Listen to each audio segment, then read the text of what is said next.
Dah lama tak buat.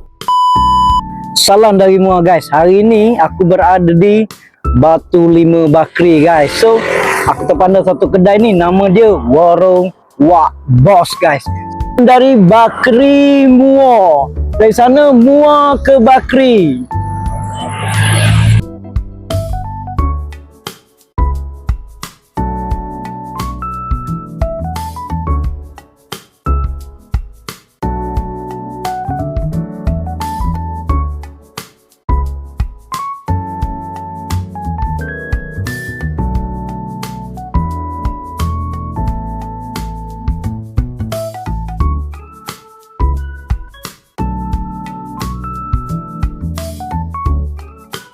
Kat sini pelbagai jenis menu masakan ada. Ada wisdom, ada capotiao, ada goreng-goreng. Korang kalau nak try boleh datang kat sini guys. Memang sedap guys, padu.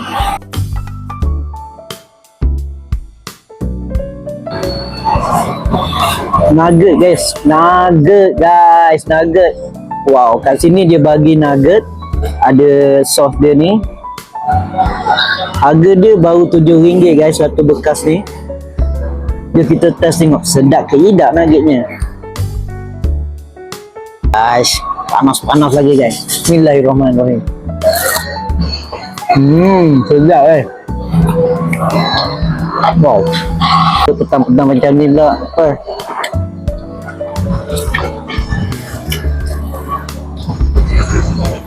Panas ya.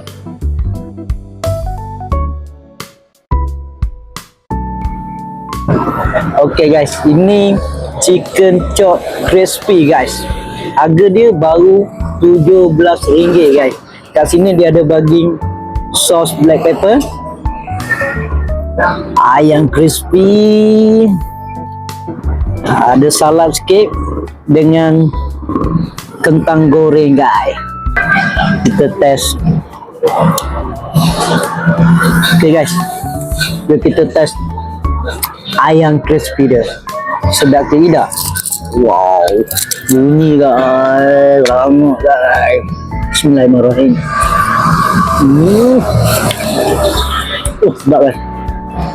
Memang betul-betul crispy guys. Dia punya sauce black pepper dia pun padu, tak pedas. Sedang-sedang, memang sedap.